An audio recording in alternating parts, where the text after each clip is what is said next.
Welcome to today's show. It's been a while since I posted, but today is a pretty big day for A's fans as the annual rendering updates were released for the proposed stadium in Las Vegas. And as with everything surrounding the last 5 years of stadium development, not much about this makes sense. Renderings were initially supposed to be released in December, but that was canceled. Then they said they were waiting on Bally's, but today's renderings have no mention of a future Bally's hotel. They said maybe it'll be when the A's play a spring training game in Vegas, which would be this weekend, but they jumped the gun on that by half a week. Where's the ceremony? Where's the pomp and circumstance? Where's the excitement generating press event? What happened today generates nothing except an attempt to deflect from a constant narrative that there never were renderings. There are rumors circulating among business people not necessarily related to baseball and specific to Nevada that the renderings today actually paint a very specific picture. There is little patience among developers and investors for fake renderings, like the first round that was released last year. So if today's renderings are to be believed, John Fisher may be making a bigger play than just 9 acres. Bally's is hurting, and I mentioned in their earnings report that they'd be willing to part with developmental rights altogether on that site.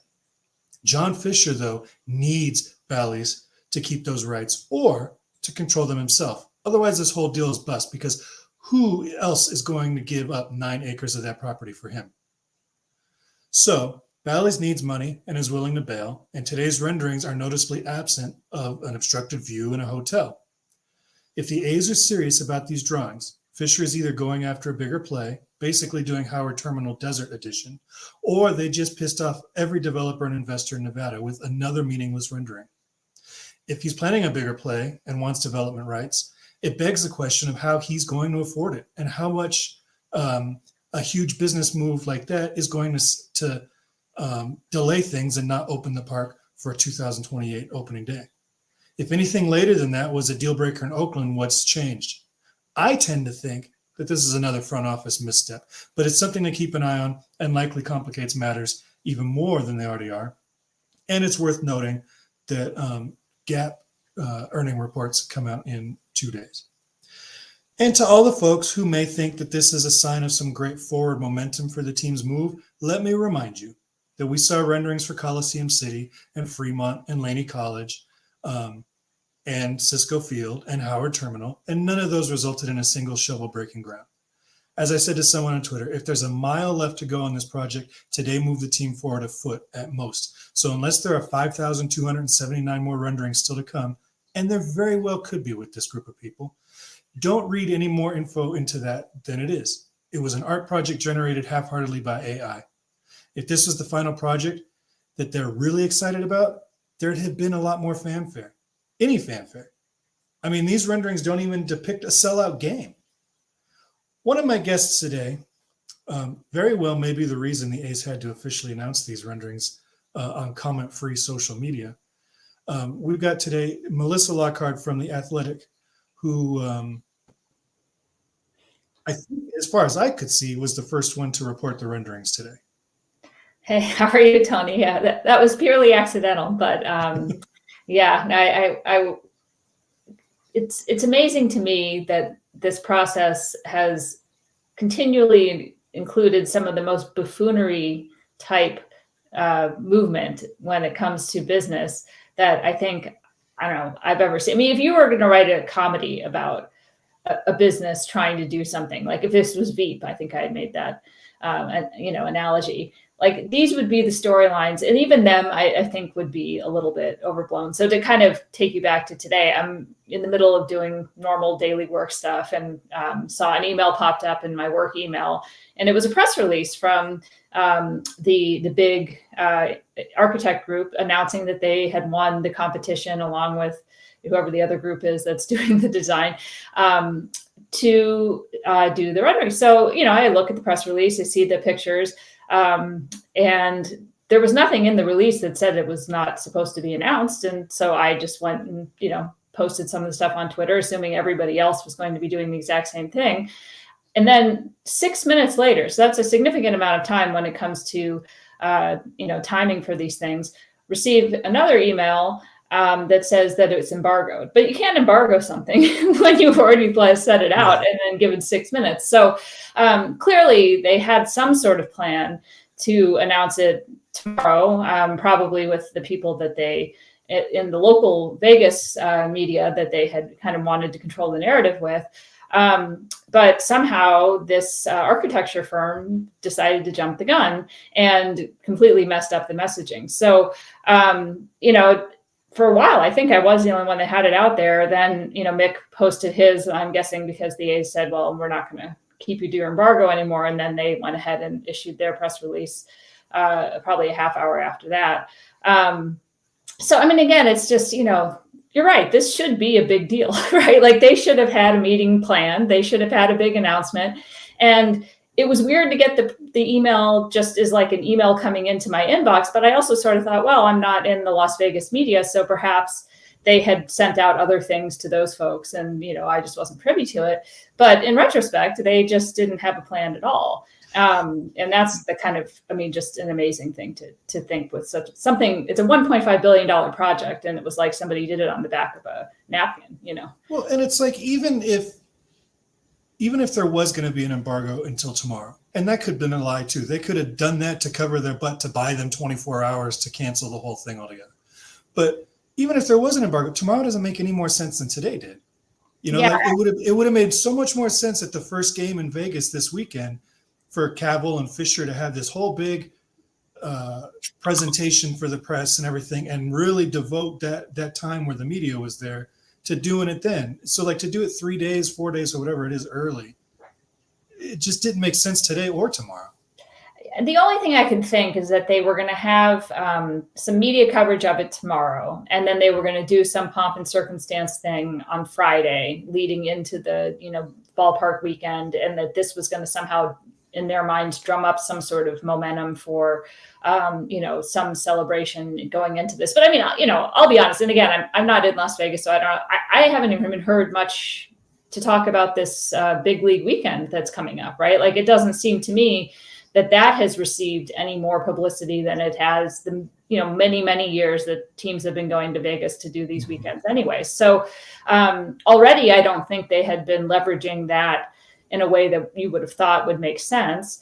And so, but I could see that, if you connect the dots, that maybe if you have it in the Las Vegas Review-Journal on Wednesday morning and you have, some of those outlets talking about it, and then on Friday you have an official kind of celebration thing, that might have been the timeline that they were thinking of. This is just speculation, but my sense is that weekend of the games being played was somehow tied to this.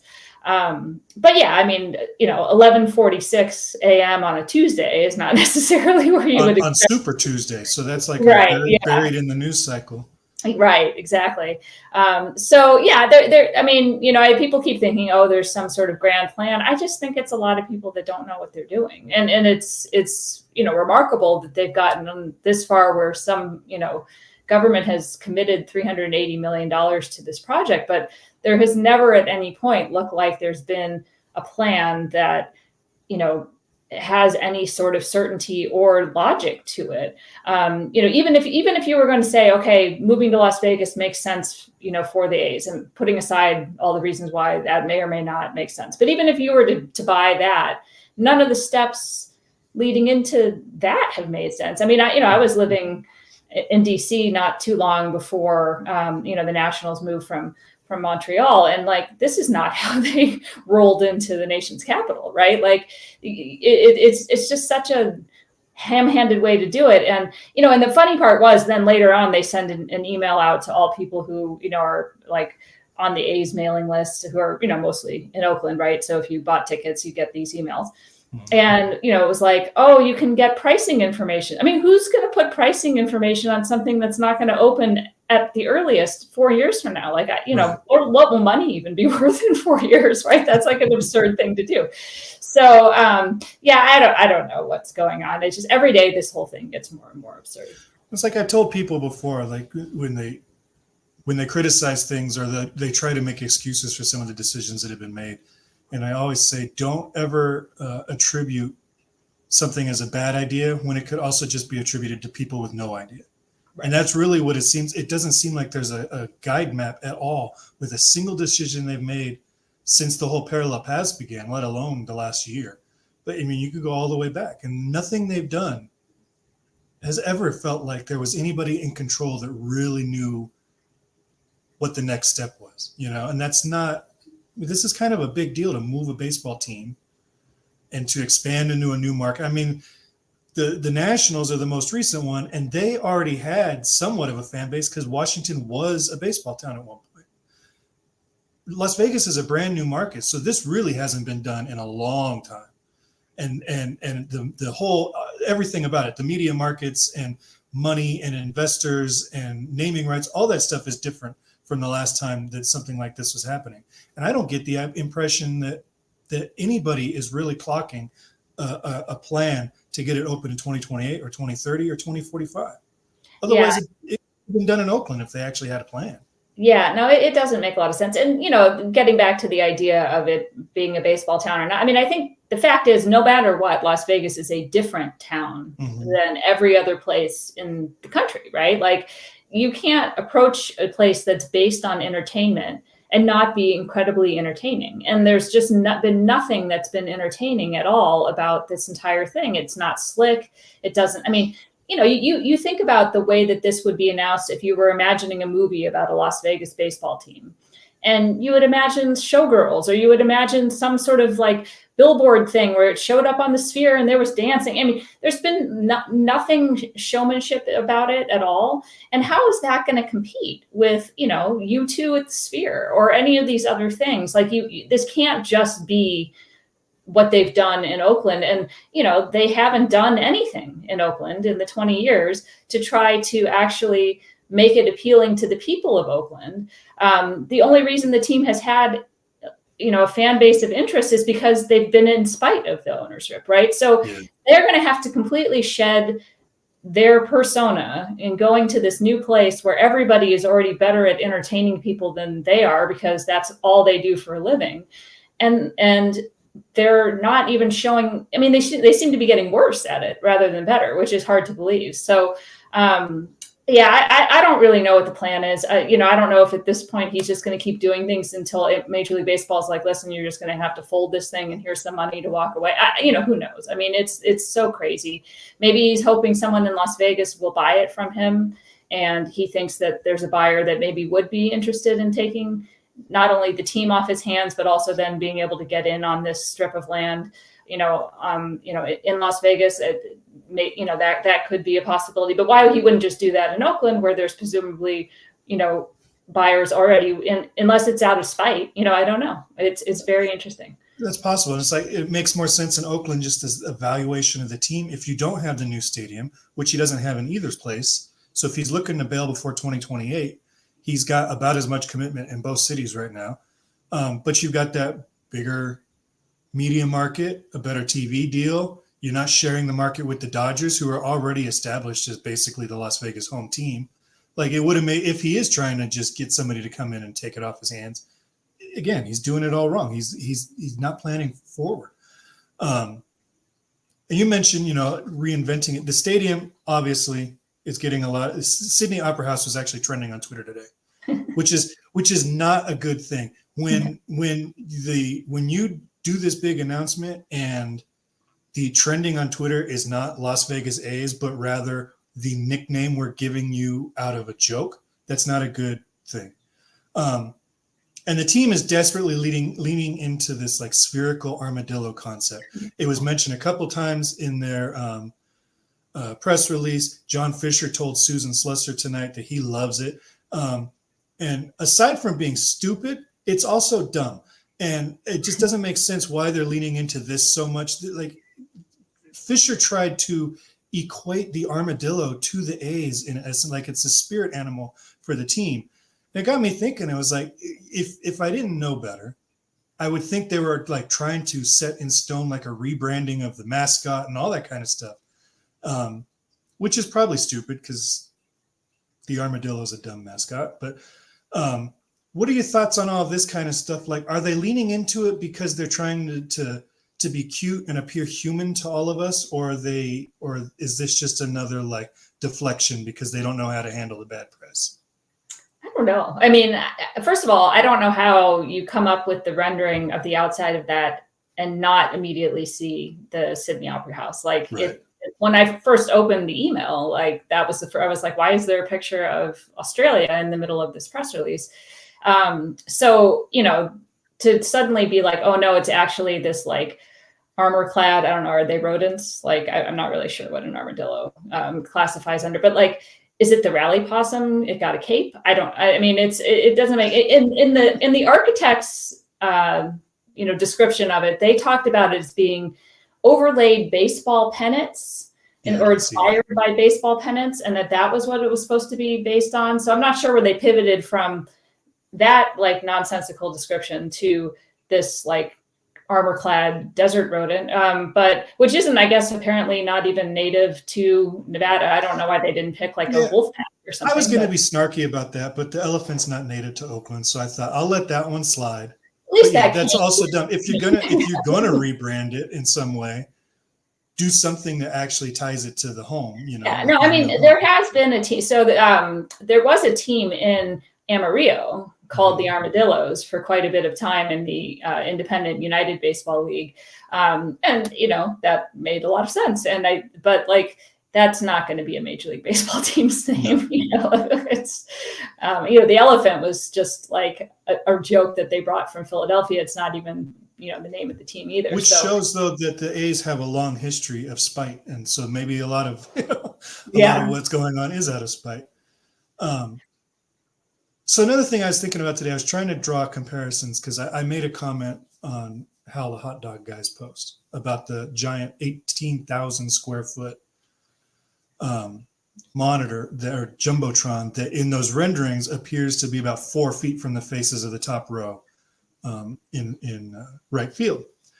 And so I was trying to think, is there a comparison from just a day-to-day operation expense that the A's can actually pull? Because between a huge glass wall and an 18,000 square foot scoreboard, the stadium lights, assuming they actually put them in since they're not in the renderings, and tens of thousands of people, this place in the middle of the desert, this place is going to be stupid hot, right? Even indoors, this is going to be, that monitor is going to be putting out a ton of heat. Stick your face next to your TV and multiply it by 1,000, and that's what's coming off of this scoreboard.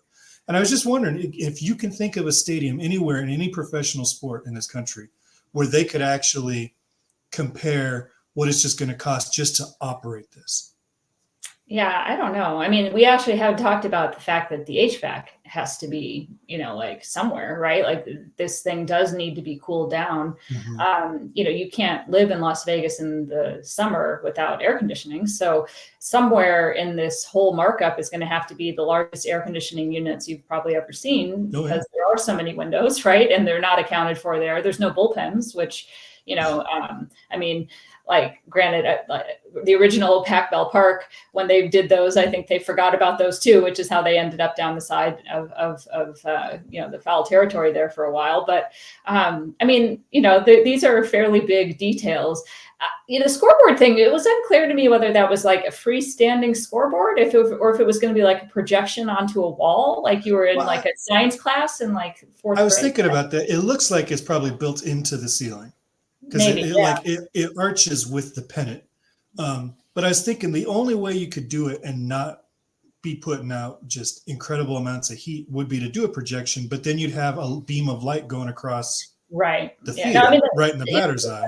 From a practical perspective, the batter's eye is non-existent. Mm-hmm. You have a roof that is going to be letting in natural light, which if anyone watched Dave Henderson try to play center field at the Metrodome in the 1980s will tell you how well that works because, nobody can see a baseball when it goes up there and there's light coming in and there's white on the ceiling. And so you're going to not be able to see the baseball going up.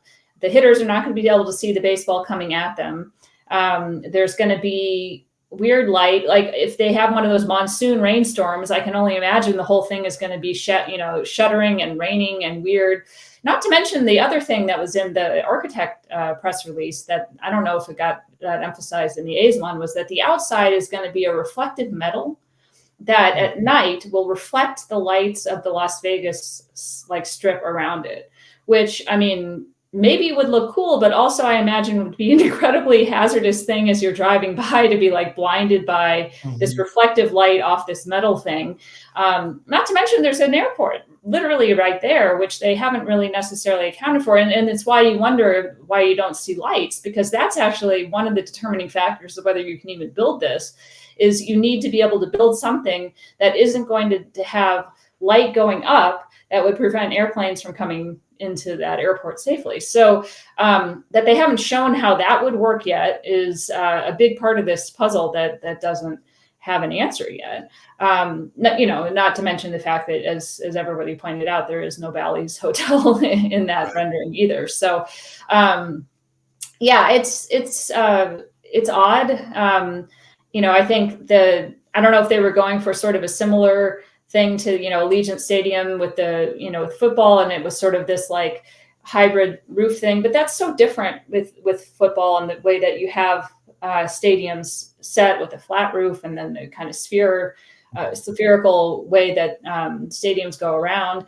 I'm guessing the 49ers are not super thrilled with how the lighting for that roof worked anyway, given the way that punt went, in the Super Bowl. But imagine that if you're trying to catch fly balls, in the summer, and that was in the winter. So, or the other thing somebody pointed out on Twitter not that long ago that I didn't notice the first time I looked at it is they've got at field level in the outfield, they've got windows. So people can be walking by outside. Well, who's going to be stealing a home run if instead of going into that green padded wall that every other ballpark's got, they're going into a plexiglass window? I mean, that's going to be... it's going to be a lot of people like they're slamming into the brick, that you see in some of those other... it's... The whole thing is weird. I think, the field itself, like, there's no... Yes, the things around it may, if somehow this was to come together the way they described it, like being able to bring in the skyline and all that might be interesting. But the field itself is incredibly boring, right? Like there's no interesting like dips with the fence. There's nothing that brings in sort of baseball as an element.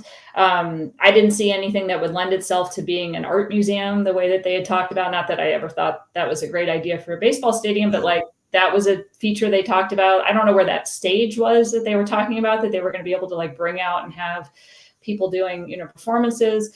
It didn't really do any of the things that they had been hinting it was going to do, which makes you wonder, what was all that? I don't see why you would like build people up to expectations that you weren't going to meet. So this just seemed very incongruous with everything that we had been hearing. And, I had actually half been expecting to see something that I thought, oh man, like that's going to be tough for Oakland to compete with, right? Like that this is Las Vegas and, like John Fisher really does love doing great renderings. So like, if they were actually going to do a serious one, as opposed to the one that they threw together in 2 seconds in July, it was actually going to be something really spectacular. And like, it's obviously different than every stadium you've ever seen, but there's nothing about it that makes you kind of go, wow, like this is really spectacular. Even the skyline version out the window, it's not like you're looking out at the skyline of like a, city that's got like a really populous downtown, right? Like it's just those couple of buildings there. So it almost looks kind of sparse, it doesn't have that sort of built-in city feel to it that you have. And you kind of compare it to, the renderings we just saw for the, Chicago White Sox ballpark, that won't happen either. Like that was a spectacular rendering, even if it's never going to happen, and I don't know how they don't come up with something at least on par with that. It doesn't make sense. And you talked about like the shifting of things that were promised. One of the big things is the retractable roof, which we all knew wasn't going to happen. Every A's fan was saying that when they were still trying to litigate SB1. But today, John Fisher spoke through Mick Akers that said that they aren't ever opened in other stadiums, so they're not going to bother doing it here, which is a lie. It's all about price and the footprint of the building. They couldn't fit it on 9 acres. They couldn't get it in under $2 billion. So they scrapped it. But to say they never use them in other stadiums, and then in another interview that same day, talk about how the site is intended to be a year-round multi-purpose facility, wouldn't a retractable roof make a lot of sense? Wouldn't that be very appealing to say, if I'm Bruce Springsteen and I'm doing a concert there in a cooler off season month, to be able to pop open that roof? Like, you, on one hand, he's saying we're not doing this because it's a baseball stadium and baseball stadiums don't do that. And then on the other hand, saying this isn't just your grandma's baseball stadium. This is going to be the stadium of the future. It's going to host it has to host events all year long, or it doesn't make its money back. If I was a Las Vegas taxpayer, politician, anything, I'd be really worried of some of the promises that are broken this early in the process. And like, I get that blueprints or that renderings are not blueprints. There's going to be some stuff that's weird. Not every square inch needs to be accounted for, not every detail, but they need to be kind of close, And so, like, to come out with these renderings and to have already balked on really the biggest feature that, for the record, what's his name? Astero, what's the guy's name? Oh, Aguero. The guy, huh? Jeremy Aguero. Yes. Yeah. He said semi-retractable or retractable roof 300 times in those hearings. So to already be backing out of that, if I was Las Vegas, I'd be very concerned right now about everything that they're seeing. It's also not true. I mean, on the one hand, like, the roof in Seattle isn't open all the time, and the roof in Houston isn't open all the time, but it is open sometimes. And when it is open, it's a huge deal. And everyone's like, whoa, the roof's open. And it's like a celebration. And everyone comes out because they're having a normal, nice weather day. I mean, the fact that you're moving from somewhere where you would always have it open because it's always a nice weather day to a place where you say you can't ever have it open because it's not nice for a whole summer is a comment on the move by itself. Like, I think that goes without saying. It's sort of ridiculous that you would move an outdoor sport to a place you can't play outdoors. But that aside, I mean, it's a weird thing to say. It's also a weird thing to be like, we're going to have concerts and stuff here, and it's not like palatable. I mean, again, they're moving into a place where there are 65,000 other options for every other kind of concert. Like, Bruce Springsteen doesn't have to play at a baseball stadium in Las Vegas the way he would have to play in most other cities. Right. Not to mention there's like a football stadium that has 25,000 more seats literally right down the street that is going to be available for this sort of stuff. I already think that that's a pipe dream to begin with. Like, they're going to have a very tough time nailing down the kind of events that they need in order to be able to compete with the other entertainment stuff that's there. But the fact, again, that you're dealing with a situation where you've decided that I need to play indoors and play on probably artificial turf, right? Like, I don't think they're going to, I mean, I guess they have grass at Allegiant, but like, the chances that they would pay for that the way that Mark Davis did. That system they've got is crazy. I could not see John Fisher spilling for that. Right. Yeah. So, you're going to go from a place that has the best playing surface in baseball, even if you want to complain about the stadium, there's no grass that's nicer than that, and some of the best weather in all of baseball, to an enclosed place that you're going to play on turf. I think that's a tough sell to begin with. And then when you add in everything else that looks ridiculous about it, it's going to be tough. And I think there are so many other things that go into the fact that even if it's enclosed, they're not solving for the fact that the air is thinner there, the ball's going to fly out, it's not going to play like a normal place to play. So you've taken all the charming things out of Coors Field and you're putting it into an enclosed box, in a heat zone. I don't know. The whole thing just doesn't seem. If they had put the rendering out for Cisco Field, right, and then put a roof over it, it would look better than whatever this is. What do you think of these rumors that are coming from business people, not baseball people, that Fisher's making the bigger play, that he's the reason the things were delayed, the reason that Bally's isn't in these new renderings is that he's making a play for development rights? Do you think that's even possible? Like, I know you talk to more of the baseball people, you might have a better insight into where he stands, maybe financially, or the leverage against the team and things like that. Do you think that's even a possibility in his world?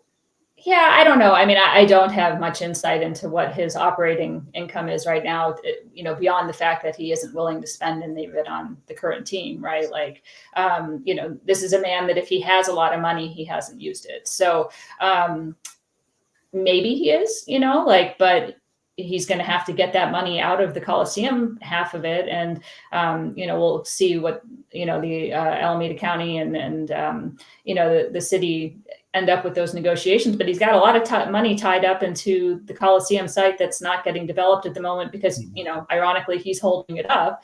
And so the cash you would need to do that, unless he's about to divest, huge amounts of stock with the Gap, it seems like it might be hard to pull that together. It didn't sound like to me from what I've heard that financing has been easy for him to get. So, unless he's got a silent backer, or again, he's sitting on a pile of cash that he's just out of sight, not spent for the last, 25 years. Mm-hmm. I don't see where that money would come from. I don't know why you would have to go begging for $380 million to the Las Vegas legislature if you had enough money to go spend $3 billion on, taking over that entire parcel of land and building everything that's going to be on there by yourself. Yeah. And like he said to Slessor today that 500 million, was it 5 or 3? I think it was 500 million, 300 something, a huge chunk. He's only taken 200 in debt. And then a huge chunk is going to come into equity. He's selling part of his shares of the team to make up that money. But even that, it doesn't seem like he's going to be able to scrape enough to also get the land in one of the most valuable strips of land on the planet, to get the development rights for that without selling a huge stake of his team. And if you're going to sell a huge stake of the team, just sell it now and get out and just be done with this. I don't know who would buy that significant amount of a team to work with John Fisher as the owner, right? Like, I mean, it's one thing for someone to buy out Mark Cuban with the Mavericks because you know that Mark Cuban's going to stay involved and do all the Mark Cuban things that have made that franchise incredibly valuable, right? Like he is an asset on his own. John Fisher is a liability with the A's, right? Like if you're going to put a $200 million investment into an organization, you don't want the person making the decisions because he still has the majority share to be this person who's run the value of the organization into the ground. So, I mean, who knows? There's only 30 franchises and people will buy into things, regardless. But it seems like a weird thing to buy into when, if you have $200 million to spend on a team, why wouldn't you insist on buying out the whole thing and not having to deal with this person who has made the asset less valuable than it was, if he wasn't there? And all you have to do is look at the earthquakes to see that it's not an Oakland problem and it's not a baseball problem. It is specifically a John Fisher problem, and somebody posted yesterday, they got that state-of-the-art stadium and they've placed 13th or lower every year since. And they haven't brought in the flashy signings and they haven't, and they're already complaining with that state-of-the-art stadium that it's not good enough and they want a new one, so what does that mean? Does that mean that Las Vegas is going to build this thing and then in 13 years he's going to say, we don't want a closed roof, let's build something else somewhere else? There's no track record here of success, and you want some track record of success. I think it was easy for people to buy into Peter McGowan being the one to bring in all those different people to keep the Giants in San Francisco and build this pipe, what at the time was an incredible pipe dream of a stadium project in San Francisco, because Peter McGowan had already had a track record of success and, leading Safeway into being this very valuable company. There isn't that track record here. And so I just don't know. And, and again, I don't know that rich people do funny things with their money and I'll never be one of them. So I'm not going to pretend to understand that mindset, but ultimately it just doesn't seem like he's a Peter McGowan type Pied Piper person who could bring together the kind of people that you need to do this sort of thing. And that's why it hasn't worked so far in the Bay Area. And that's why it seems like it's not getting off the ground in Las Vegas either.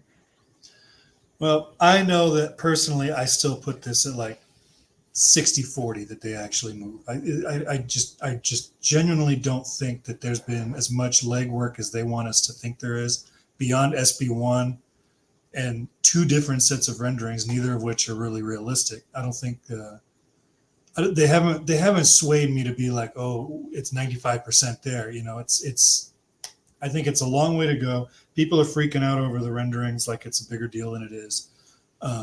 I would be looking at this gap earnings report that comes out. I think they said on the 7th, so 2 days. That might shine some light on Fisher's financial status at the moment and whether he can pull off a bigger play. But you know, I keep getting I keep getting DMs from Rebecca Kaplan, the vice mayor of Oakland, and she keeps sending me the letter that Dave Cavill wrote to her for acquiring the Oakland Coliseum land, which they still have half of, and like you said, they're blocking other development there, trying to negotiate a lease extension that they have no leverage on. But she sends me this letter because Cavill in that letter says after the Laney debacle, which was his fault, and you can't spin that any other way, after he screwed up on Laney, they thought they needed to have the Coliseum as a plan B. So that if Howard Terminal fell apart, they had to ensure that they had the Coliseum that they could just build on and be done. And every time something comes out about this team in the last few months, especially since the lease extension negotiations have come in the last couple of weeks, somebody from Alameda County, from the city of Oakland, will tweet out that this could all be done. Right. And it could be done faster and cheaper, and all the benefits of being in Oakland could be done way before 2028. So I invited her to come on tonight, but she did not. But I just wanted to put that out there that Cavill himself ensured the team against Howard Terminal's failure at the Oakland Coliseum site. You know, Vegas was not a thing. And so for that to be out of the question entirely, I think is ridiculous. But I also think that is still, whether they acknowledge it or not, that's ultimately their plan B. So if this thing happens with the teachers or education for whatever the organ, I had them on this podcast and I've forgotten, but the educators in Las Vegas, if that thing goes through and the money somehow gets pulled back, or if Fisher can't find the financing, I still think they are ready to go at the Coliseum site. Howard Terminal's dead. I don't think that's ever going to happen, but they could get it done at the current site so much faster, quicker, cheaper, all that stuff. And so as long as that's still a possibility in reality, I don't really think that they're as close in Vegas as a lot of fans are freaking out about. So they just got to stay patient and just keep getting angry at John Fisher and wait for them to do something else dumb. I mean, it's possible. As someone who's lived in the East Bay for a long time, I always thought the Coliseum location was incredible because it's not only, in Oakland, but it's also so easily accessible from the rest of the East Bay. It's probably the easiest place to get to in the East Bay, anywhere, right? And it's an area that is just begging to have positive development because the people who, live there and who've worked there or whatever, they deserve good things. And so anyone who could come in there and bring grocery stores to the area, bring housing to the area, bring all the things that should be there, would be a public hero. And I feel like, though, to have done this leading up to then doing that, they destroy any possible goodwill they could have. I don't know if you can go. I mean, they'll just say, "Oh, water under the bridge. We'll make it work with him." But how do you go back from this? I guess that's the thing. And again, I'm a lifelong resident. I only spent 10 years out of my life not in this area. I followed this team since I was 2. I really want this to work out, but I don't see how it works out with John Fisher still involved. I think the way that he has destroyed the credibility of what was an incredibly positive and wonderful organization for so many years, the way he's turned everything within the organization to dust, good things that were set up internally that have just sort of been allowed to waste away. I think it's hard to come back from that. And I don't know that he has it in him, because you're going to have to come back and make yourself a partner with the community. And how do you make yourself a partner with the community after you've done this to the community? If he didn't want the Coliseum, he could have left it for the Raiders and the Raiders would have stayed, so he's already taken that away. He's, taken away the possibility of a team that could have been good enough to be there, a World Series contender for many, many years, essentially out of spite. And he's made him a laughingstock for 2 years in the headlines of every newspaper. If the plan was always to just go back to the Coliseum, they've seemed like they've like burned the bridge and then they're going to hope to swim across the canal. And I don't see how you do that. But I mean, I hope so. Like, that'd be great. But I think if they stay in Oakland, it just has to probably be with a different ownership at this point. I think it's got to be with a different ownership to go to Vegas too. I don't think he can close this deal either. Yeah, no, I think you're probably right. It's just he's not a good owner. He's had 20 years now to try to figure something out, and he's never really come close. He's come closest with Howard Terminal, but it's just been a laughingstock for 20 years in the front office, and then ever since Dave Kaval has come around, it's kind of exposed that to them, because like Lou Wolf, love him or hate him, and most people hated him, but the guy was a smart businessman, and he made a lot of missteps, and he didn't get it done at Cisco or Fremont or San Jose or Fremont or any of those places. But he never, went on. He wouldn't have gone on social media and fought with a Siegel parody account. He wouldn't have gone and done the campy, trade in your Giants hats or charge the Giants fans more money to park, all that kind of gimmicky stuff. He was a businessman. And if you're going to have somebody like John Fisher, who's not really interested in looking over the business aspect of it, you need somebody at the top of the food chain that's actually going to take care of the business. And I did not like Lou Wolf for a lot of reasons, but if he would have gotten this far, as far as they got with Howard Terminal, I think they would have closed the deal. We wouldn't even be talking about this. They'd be 3 or 4 years into their new park. It's just Dave Kaval and John Fisher have just exposed how inept that whole front office has become. And it's you're asking the least qualified group of people to do the most difficult task that a baseball team has done in 50 years. And it's just not going to work out with those guys in charge. And I invited Dave on the podcast today too, and he obviously has not showed up either. He doesn't talk to me anymore. Yeah, I'm probably not on his return email list either. No, I mean, I think like, and again, not to keep going back to the whole Giants situation, but this was a very similar situation in 1991, right? Like, mm-hmm. For all of us that were living here, the two organizations were essentially reversed. And, Larry Baer is the Lou Wolf that actually got things done. Mm-hmm. And so, they haven't ever had a Larry Baer either.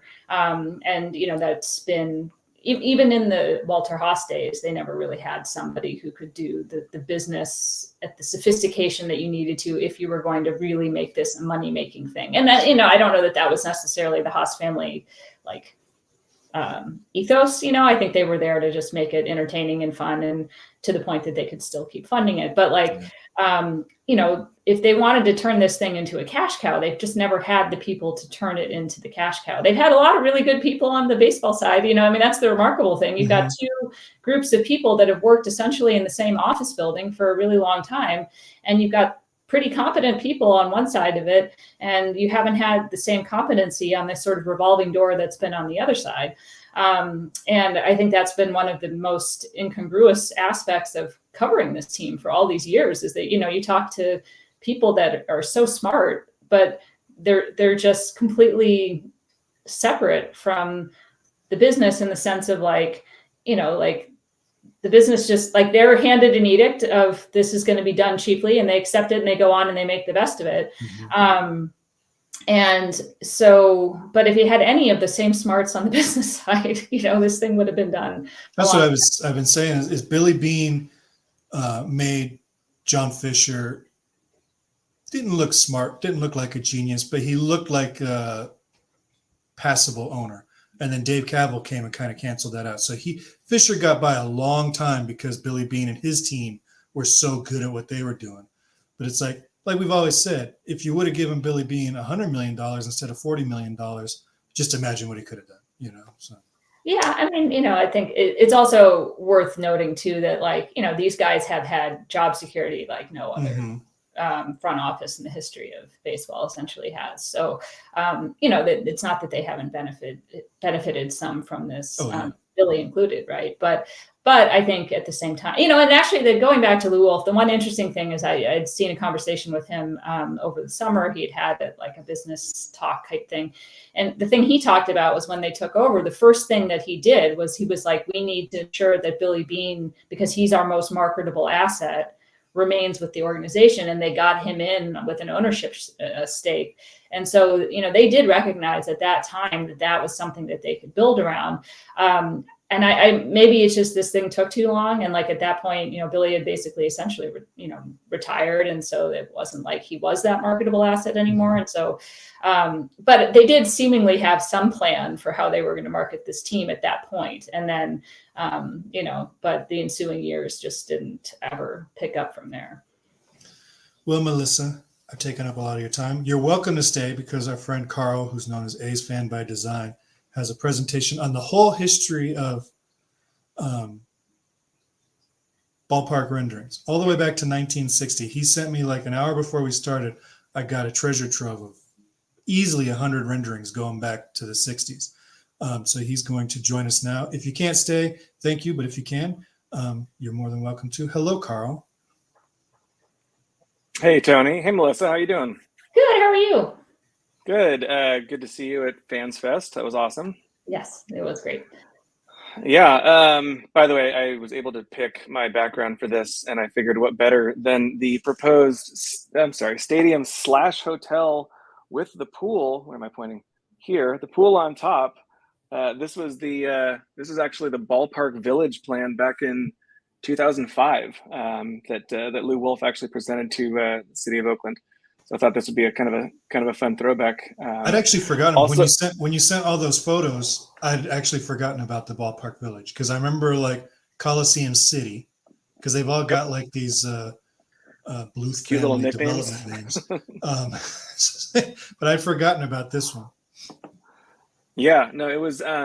We've seen a lot, and I've been following along. I'm born and raised in the East Bay. I've been A's fan my whole life, and every so often you get to see fresh new renderings and you get excited about it, and especially when John Fisher's involved, it doesn't work out. So I don't know if today is going to be any different, but so, yeah, let's take a look. I wasn't able to include all the renderings you sent, but I've got all of the I've got all the time periods are represented, so we start here. Yeah, so this is the and I focus more on the visuals than all the historical and political commentary that goes along with it. But this was the original proposal for the Coliseum. This was also known as Peralta Park, kind of in the same spot where the Peralta School's Laney College site was more or less located. Would have been great. I mean, imagine being able to walk around the lake and then walk to an A's game. It's not too far off from what the actual Coliseum looked like when it was first built in, what was it, 1965, I think, or maybe even earlier than that. And then I think the Raiders came around the mid 60s and the A's came in 68, of course. But yeah, also renderings were just, I can't even imagine how they made renderings back then. There was no AutoCAD. There was no, 3D software back then. But yeah, this one's pretty simple. And then they decided to move it a little bit down the road. This one's super cool. I think this one might be my favorite that didn't happen. I know a little bit about this one. This was the 2002 revitalization plan. In 2001, HOK, which I think is an architecture firm, did an executive summary study of the whole city of Oakland, and they did a bunch of plans, including a Ninth to Oak plan, a Coliseum plan, just doing it in the parking lot, a plan in Fremont, which would later be talked about as Cisco Field, a Howard Terminal plan, a Laney College plan, a Pleasanton plan, and an Uptown Oakland plan, which is what you see here. So this would be located, as you can see, right next, the entrance would be right next to where the Fox Theater is now. And the mayor at the time, Jerry Brown, he had plans to put up housing in that location. And I think Robert Bobb was the city planner at the time, and he was talking with the A's about potentially putting in a stadium at this location. And there's actually a great article called the Fremont Athletics, How the Deal Went Down and Why It Was Unavoidable or something, that I'll put on Twitter later. I'm sorry, X later tonight. And yeah, it would have been great. It would have been an awesome location, like kind of like Wrigleyville or Fenway Park with, like, Yawkey Way, where it's just completely surrounded by downtown. And this one was a shame. Robert Bob was told by Jerry Brown not to talk to the A's anymore. Jerry Brown put a gag order on the whole thing. There's now a massive housing development there, which is fantastic for people who live there. It's a great location, but that meant that this location or this proposal ultimately did not pan out. Robert Bob, by the way, just to fast forward to what he did, he went to Washington, D.C., became a city planner in Washington, D.C., and actually helped the Nationals get their stadium when the Expos moved from Montreal to Washington, D.C. and became the Washington Nationals. So Robert Bob did get a stadium done. It just wasn't in Oakland. All right, this one is the 2005 Ballpark Village. Yeah, so this was, hard to believe this was 19 years ago. This was just, you can actually see in the top picture here, the existing Coliseum, and this with Mount Davis, so you can kind of timestamps it a bit. Just north of 66th is where this whole village was going to be built, and there was going to be a stadium that had a hotel with a pool and kind of a cool kind of Wrigley Field style triangular bleachers section. With all sorts of other shops and retail and hotel and all sorts of things. The problem with this was they forgot to check with all of the current tenants to see if they would be willing to move out of that location. And there's all sorts of businesses there. It's not just empty, like Howard Terminal is basically kind of a big parking lot. This has a bunch of businesses that are still there, and that's why this one didn't work out as well. But yeah, this was the Ballpark Village, 2005, that Lou Wolf presented to the city of Oakland. I personally think this would have been a cool development. Oh, sure. They should have revisited this, started kind of talking to those tenants and revisited this when they were also looking into Peralta and Howard Terminal. Yeah, it's kind of, it's like with, it's like when people say, oh, well, Joe Lacob should just buy the A's. You can't buy something that's not for sale. Yeah. You can't move in somewhere if there's already someone living there. So, but you're right. It would have been a great location. Pretty cool ballpark too. Yeah, this was, I actually in 06 when Cisco Field was announced, and I remember Oakland A's fans were completely up in arms about them moving to Fremont. It was just outrageous that they would be leaving Oakland. I work in Fremont now every day, and it's not that long of a drive. People would have gone. It would have been great. They put up this little mini billboard. I drove down and I actually took a picture of it myself with, I'm sure, a terrible camera on a very old phone. But yeah, this was I'm not sure if you have any other images of this one, but this was the one where it seemed like it was really going to happen and they were really going to move. So this is actually, we're kind of now switching gears a bit. This is also Cisco Field, but this was the San Jose version, and slightly different design, different layout than the Fremont rendition. And the reason why this one didn't work is because it was located in San Jose. Giants have territorial rights over San Jose that were given to them by the A's to help the Giants stay in the Bay Area and not move to St. Petersburg. I believe that's So anyway, and there was a whole lawsuit, didn't work out. So San Jose was also off the table. Okay, so here's where it starts to get a little interesting.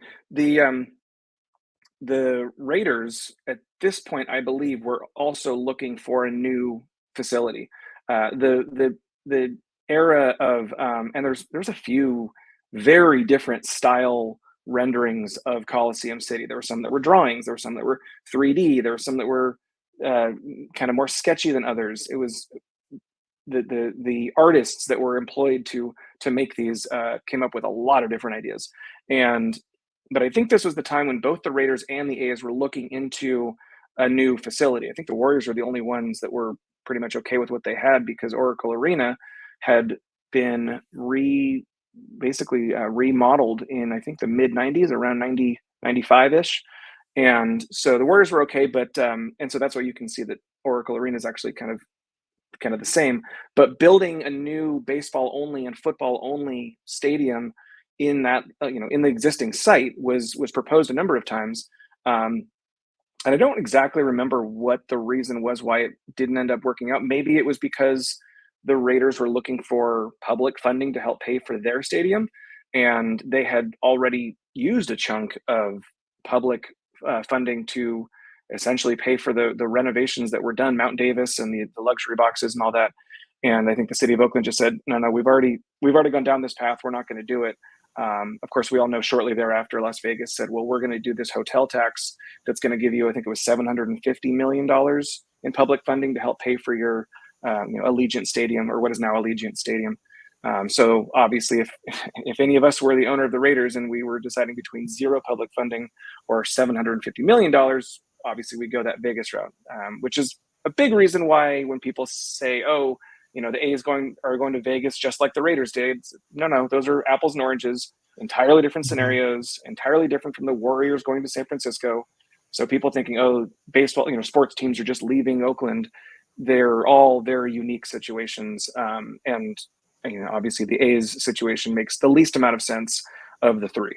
So this would be a cool one to revisit now too, because instead of the football stadium, you build a soccer stadium, and it's a much smaller footprint. Yeah. But it's still all land that they could easily develop now. I mean, there are hurdles with this land, obviously, but there are hurdles that they also had, like the sea level thing. They had that in 1965 too, and they managed to figure that out. So this would have been a good one to revisit. I guess the reason why they put the playing field below sea level is just to save money on the surrounding physical building infrastructure around it, and just think, well, if we dig a hole, that'll be cheaper than building more up. And I guess that's what it is. But yeah, that's caused a number of problems over the years. Okay, this was a weird one. This one I don't exactly remember when it was formally proposed, if at all. It just sort of showed up as a rendering at some point. I don't know if it was just like, so I don't really have a lot of information on this particular rendering, but it does, it basically looks like the later Howard Terminal renderings without all the surrounding mixed use of mixed commercial and movie theaters and condos and commercial buildings and all that stuff. This is just a ballpark. And we've all heard a number of times, if the A's were genuinely interested in building just a ballpark in Oakland, like they are proposing to do in Vegas, it would be, underway, if not, halfway done by now, because it's a heck of a lot cheaper than the $12 billion proposed Howard Terminal, whatever. So, if I remember correctly, I think this one actually came from the mayor's office and Don Knauss, who was the CEO of Clorox at the time and had started a whole movement to keep the team in Oakland and keep sports in Oakland. And so I think it was their movement to try to get something built there. The team at the time wasn't particularly interested, and then ironically ended up sort of usurping the project, but then adding on all this other stuff. But I'm pretty sure that that's what it was, like Gene Kwan and Don that kind of brought this one out there. But yeah, you could build this one pretty quickly, I think, especially given everything that's been promised from a development perspective, with public money surrounding that area. Yeah, I was just going to say that the amount of public funding. I'm sorry, I'm talking over you. Go ahead. I was just going to say, especially with the amount of public funding that has been made available in Oakland for the Howard Terminal plan, that would more than cover what was needed here. So. Well, I remember talking to Cavill early on, and there were 3 sites he was talking about, and Howard Terminal was the last site they wanted to do. Like he deemed that as if we can't get it done at Laney and we can't get it done at the current site, we'll settle for Howard Terminal. And then somewhere along the way, that became, we'll settle there became, no, that's always been the only one we've ever wanted. It's like, I didn't get the girl that I wanted to go to prom, but the one I did get to go is the one I always wanted to go to prom with. It was like he shifted somewhere, but it was probably within the first year that he was president here when they were looking, and I brought it up because of these renderings. and he was kind of against it at that time. So it's weird that it had become, you know, the most desirable site in the whole city at one point.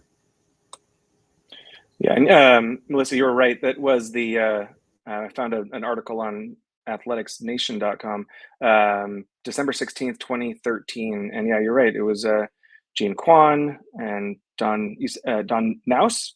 I think Right? How do you pronounce it? it's Canas. Naus? I think. Okay, Naus. Yeah. Yeah, so then these are starting to look familiar. This is the diamond version of Howard Terminal. And yeah, I mean, I remember it was pretty shocking to kind of see this version with the hobbit holes and the unique buildings behind it, and the party barge that everybody missed as soon as they made the next version of renderings. That little party barge that's kind of out in the water. Yeah, that one disappeared. But yeah, I mean, I think that just the promise of a new ballpark is always exciting, and it started to seem like things were, there were a lot of questions. They would have to do a lot of work, and a lot of people who were against Howard Terminal were basically saying, well, why would you want them to go to Howard Terminal? It's not going to work there. They should just stay on the Coliseum site. And actually I made a variation of a Moneyball gif which said, there's Howard Terminal, and then there's the Coliseum site, and then there's 50 feet of crap, and then there's relocation. And this was, I think we were all just kind of going along with it because we were told Howard Terminal or bust, and Right. we were like, all right, well, those are the options. Then I guess we'll root for Howard Terminal. But I still would be perfectly happy if they just fixed up the existing site or built it in the parking lot. Mm-hmm. It doesn't need to be fancy. We're Oakland A's fans are not bougie. We are perfectly happy with a hot dog and a beer and a baseball game. So anyway. And for anybody from Vegas, because every time I criticize anything from Las Vegas on Twitter, you get 15 trolls that come in and go, if they would have done this in Oakland, you would have said it was brilliant. That's not true. Because when I saw this in 2018, when I saw this rendering, I thought this one was just as stupid as the one that we saw today.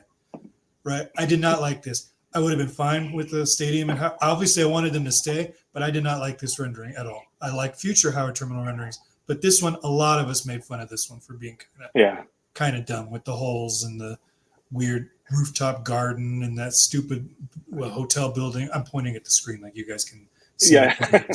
That weird hotel building on the north side there. Like, I thought this was kind of a dumb rendering too, but still would have been better than Vegas.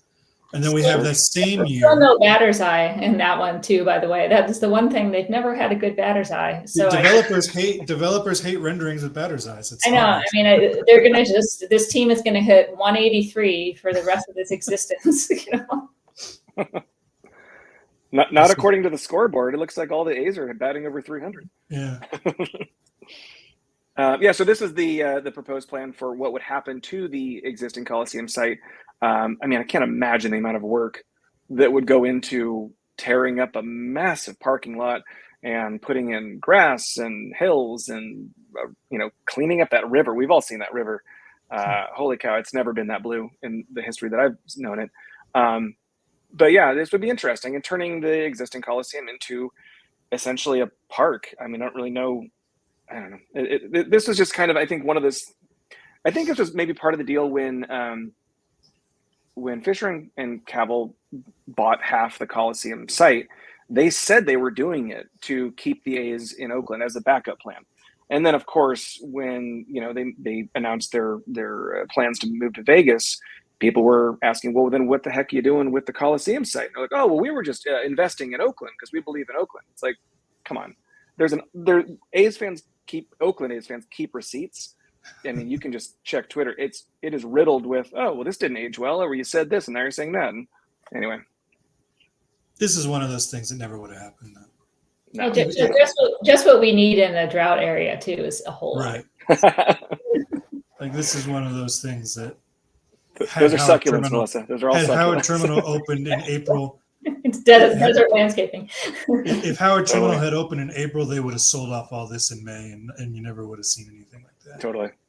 Yeah. I'm actually. It is funny. Speaking of the Coliseum site and extensions there, it's been a little quiet since the last meeting with respect to the extension. We've heard a couple, oh, well, the A's are willing to do this and they're willing to do that. But I'm still curious where that's gonna go, because that is definitely unfinished business. I'm sure tonight's election had something to do with it getting that quiet, Okay, that's probably, yeah. That's one of the reasons why I wore my binding vote season, which was a throwback to when every time there was a vote that had to happen for Howard Terminal and it went the A's way, Casey Pratt kept calling it binding vote season. So, all right. So this is when the ballpark started to look a little more normal. At least it was round and not diamond. But yeah, the party barge is gone. Buildings in the background are not so weird looking. And it was a little more acceptable. I mean, I do like the idea of having a park that's grass on top of the stadium somehow. Still a lot of question marks. I don't really get how the outfield wall and how it dips down to almost grass level, and so there's still a lot of questions. But whatever. Renderings are not always realistic, as we've seen many times, even in real life. I mean, you've seen what is it, Globe Life Park? Is Park the new one, or is Field the new one?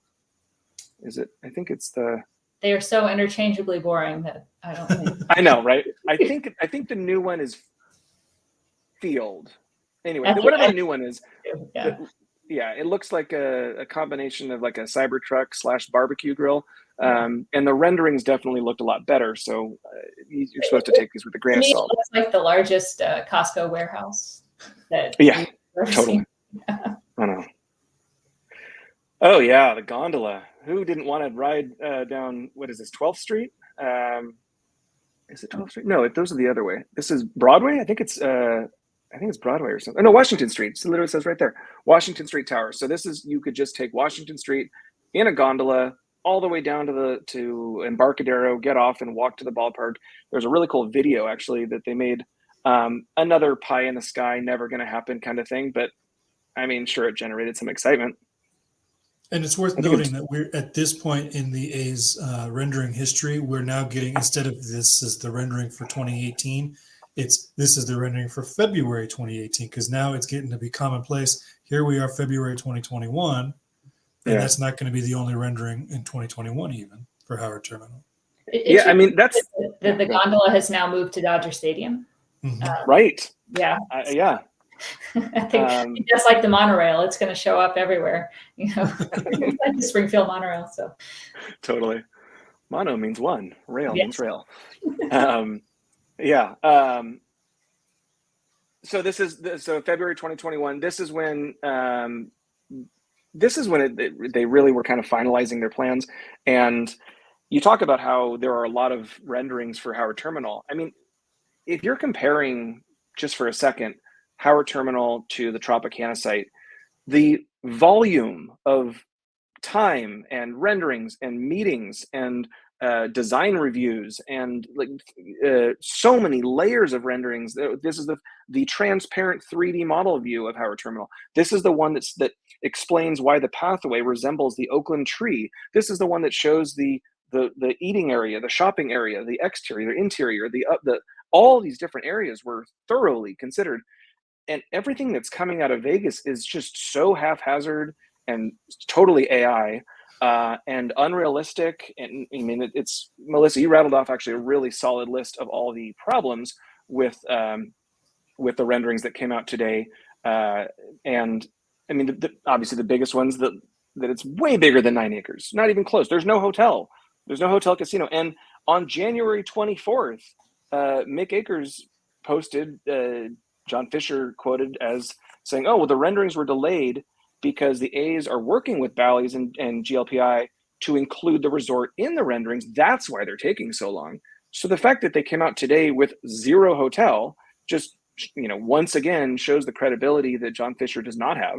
And I mean, it's nothing shocks me at this point, because 100% has been such a train wreck the whole time. Yeah, and as far as like we'll get to Vegas when we get to Vegas, but yeah, it's pretty funny looking at the different versions here. Did you go? I think you went back in time somehow. No, we went from February to September. February. Oh, so they did move it over. Interesting. A little bit. Yeah. All right. That's the So nice yeah, thing about, like you were saying, though, it's like all these Howard Terminal ones, all of them to this point, in fact, except for the 1961, look like they are produced in architecture software, right? That they don't look like you put a prompt into an image generator, and nothing. There are Oakland landmarks in these renderings. You know, there's nothing like yeah, generic, like that generic New York skyline over there right, is the New York hotel. You know, right. and everything else is like, these are legit renderings. They're not just concept art. That's the difference. Is like, now they're just putting out concept art. You know, like you're making to go back to The Simpsons. Like he's designing that car, and then when you put it on the production line, it's a garbage car, right? But that's the difference between concept art and a rendering. And that's technically, I don't think we've ever seen a rendering for Las Vegas. Now that I'm saying that out loud, well, especially when you compare it to what you've seen from Howard Terminal. I agree with you entirely. I mean, Well, that's why I for have you on the starters, podcast, Carl. for to agree with you. Yeah. Yeah.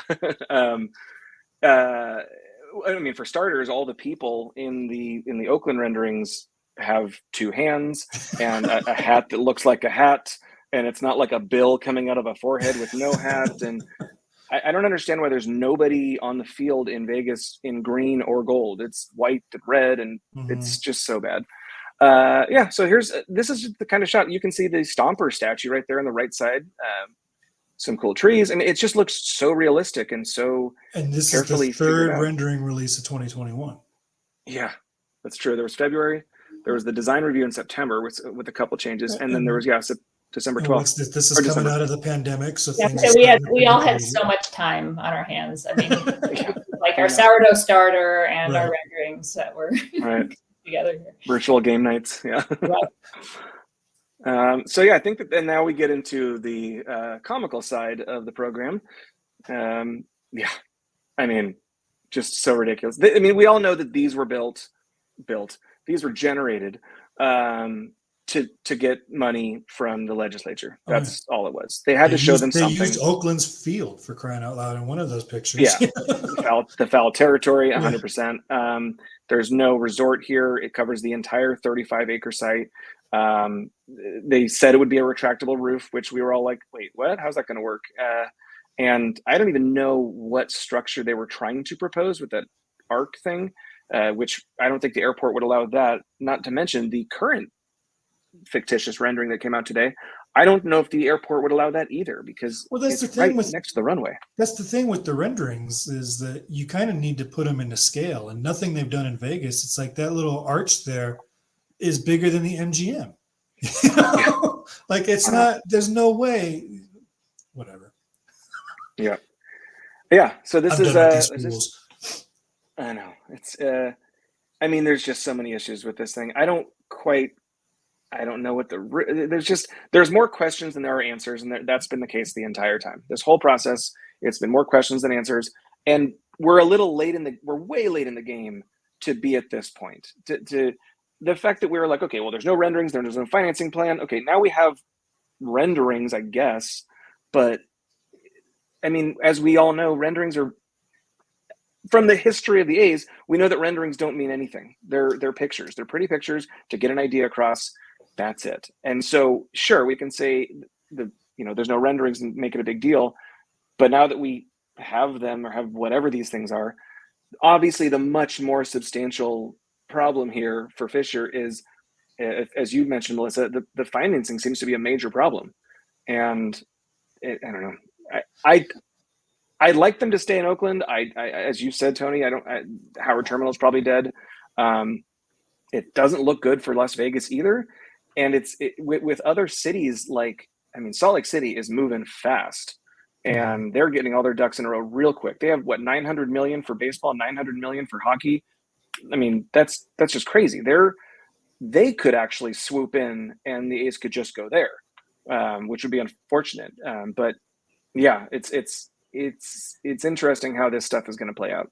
I have no idea. As I'm looking at this, even though I've looked at this 15 times today, I'm looking at this. I'm wondering if they're counting that whole green pennant roof, whatever you call it, if they're counting that whole thing as the scoreboard, like that's one big video board that goes across the whole field. Because I mean, you can't have a green ceiling. Yeah, I mean, it could be light, or whatever, or paint, or totally made up piece of fiction. But you can't though. Like, I mean, Tampa, I don't remember all the specifics, but Tampa had tried to do something to change what their roofing situation was going to be like, and the league wouldn't allow them to color it however they wanted to color it. Like, oh, really? And I just, in general, like, you're going to put a scoreboard. I mean, people are going to hit it, right? Like, like that's a pop-up. A home run in a silo is going to take a hole out of your very expensive video screen pretty quickly. This is a vertical sport, right? Like, this is not something that gets played on the ground like football does. And this is being designed as if players are just going to be running forward and throwing something maybe 8 feet off the ground. And you're talking about launch angles that are going to go, I mean, it's going to become like a challenge. Like, how can I put a hole in the middle of my scoreboard, right? Like, it's kind of, and like, I mean, again, like, I don't know. I haven't been to the Sphere. I don't know but like, I'm trying to imagine sitting in a seat and trying to see what that scoreboard even looks like. This scoreboard is 18,000 square feet, and it is unusable by probably a third of that stadium in that picture. Yeah. I mean, that's just stupid. And for scale, the whole 9 acres is 22 scoreboards. So like, that's a big monitor. I think it's funny how many green flags they think fans are going to bring into the lower concourse or the lower bowl. It's just a lot. I mean, it's basically the current right and left field bleachers, except on the in the foul territory section. Speaking of scoreboards, I feel like every season the A's have redesigned their scoreboards, which are huge. I mean, I remember when they unveiled those, and they kind of did a cute, like, they made it look like the way they used to when they first unveiled them, so it looked like it had the black and gold light bulbs on one section, and kind of the small little scoreboard over here, and just the static stuff in the middle. And then they did this whole unveiling where it's the whole board, and it was pretty cool. But every year they keep moving things around and showing different ways to show ball strikes and outs and runs and everything. And it's kind of hard to think, oh, so what am I looking at? I can't imagine how massive this thing would be. I don't really think it would be, like, there's a certain size that gets to be too big for something. I don't think you need a scoreboard this big. And so maybe the decisions they made to present this are just so off the wall. But this is what Cavill does. Everything Cavill touches, he tries to make. San Jose's got the world's biggest outdoor bar or whatever it is, and Howard Terminal was going to have some record-breaking. I forget what the thing was. He needs to put his little touch is to put something that he can say, we did the world's biggest blank in this stadium. So this will be sports' biggest screen, or the biggest window. But really, it's just the biggest waste of money, because most of that stuff is not going to be practical for most of the people in that crowd. But don't you think that world's most renderings, like Guinness Book of World Records, world's most renderings? They might have, because this next slide. This is all the renderings that Carl sent me. Yeah. Oh yeah. In 60 plus years. Hanging in the Louvre. I mean, yeah, totally. They should forget the MoMA museum in the stadium. Just do a renderings museum. Yeah, and most of these are from within the last 20 years. There's no organization that should have this many renderings in their museum and still not have built anything. Yeah. Like, so people thinking, oh, well, now that they've released these, it's as good as a shovel in the ground or whatever. I mean, and I'm not saying I've seen that directly today, but I've seen a number of other, this, the Bally CEO said this, and this guy said that, and just mostly those are the Vegas trolls that are just kind of hoping that this is going to happen for whatever reason, or just hoping it doesn't work out for Oakland, because there's a lot more hatred for Oakland than there is support for the A's to be in Las Vegas, and which is that's just Twitter, but. Well, the other thing that's funny about this, if you talk about lack of excitement, the fact that they didn't have a ceremony for this, and that every ceremony they've planned has been canceled, but they hemorrhaged like 10,000 people on their following count when SB1 passed. 10,000 people just disappeared from A's Twitter followers. and they have not recouped those. So you are building you're bringing a new team to a town. You should be getting tens of thousands of new followers. Everybody in Vegas that's excited about having the A's there should be following you. Now, unless they already were following you, okay, maybe, but I doubt that. And because it's never been A's territory down there.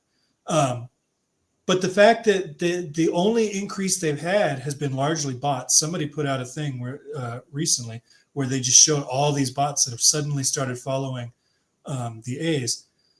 But that should be a sign too. Your social media is turned off. You're gaining 0 new followers from the area you're trying to move to. You're canceling events or not hosting or not even scheduling them in the first place. There's no excitement in Las Vegas on a wide scale level. You know, they couldn't organize a fans fest half the size as the one that was organized in Oakland. And Oakland is pissed off at the team, and they still got that many people there.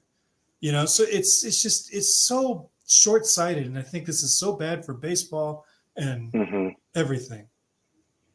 Yeah, I think we're all kind of wondering how much leash do the other owners and the Players Association give John Fisher for just destroying an entire franchise. I mean, I'm surprised the Players Association hasn't stepped in. The owners have already given more leeway than I thought they ever would. By the second the Dodgers voted yes on this, because they actually have, I think, the most to lose from the A's moving to Vegas. The second they voted yes on this, the owners are completely useless. They want their gun.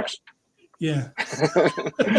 No, I mean, legitimately, like, and I'm making a joke, but they're making a very similar move. And they're not going to move out of Dodger Stadium, obviously, but what they want to do surrounding Dodger Stadium is not different from, and Lou Wolf has been involved with their organization as well, of course, is not that different from a number of the proposals that you just saw for the Coliseum site. So, they absolutely had reason to want the A's to be able to say baseball requires public funding in order for us to build. And I think that's basically the reason that they could be so embarrassing, but ultimately they have public money that is promised to them. And so therefore they need to push forward with this because they've got 4 other teams that are going to require public funding according to their ownership. And that's it. And so I think that's kind of, that's the end game here. The whole thing with expansion's not going to happen as long as the Chicago White Sox need to use Nashville as the cudgel to get them there. Arizona is going to use Salt Lake City or Portland. And, so like this idea that they could even promise that Oakland would get an expansion team, I think is really a pie in the sky, because like, it's not going to expand because you continually need to have that threat in order for any of these things to come through. So if the city of Oakland, holds on to their demand that they need a promise for expansion, which I agree with you, I don't think that's going to happen. But if they say, well, we're not going to give you a lease extension, where do the A's play? I mean, what are your guesses? I don't know. And I think, unfortunately, as much as we want to say they have no leverage, they do have half of that complex as leverage. And so, the county giving that land away when there's stuff the city really wants to do with it now is problematic, right? Like, they need to get Fisher out of the Coliseum business if they want to move forward. And, that ultimately may be the thing that they have as leverage in those negotiations. We'll have to wait and see, what comes of all of that. But there is no plan. I mean, there's absolutely zero plan. There's no good place for them to play. I saw something today where they were talking about 60 games at Oracle and 10 in Sacramento and 10 in, I don't know where the other third place was supposed to be. How are they going to move into Oracle? Like, are they going to kick the Giants out of their, they're going to say to, Logan Webb, oh, sorry, like Luis Medina needs your locker while you're out of town. Like, that doesn't there's not a third locker room there that they can like show up in. And also Oracle has events when the Giants aren't there, right? And the Warriors play down there. It's already a traffic mess. They try to stagger that stuff as much as possible. That never made any sense to me at all. And so like that there is still floating that out there as even a slight possibility tells you that there's no real plan. Yeah. Yeah. And on that note, it's late.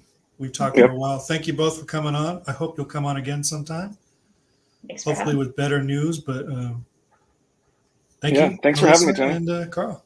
Have a great Pleasure night. talking to you both. Yeah. Thanks. I guess.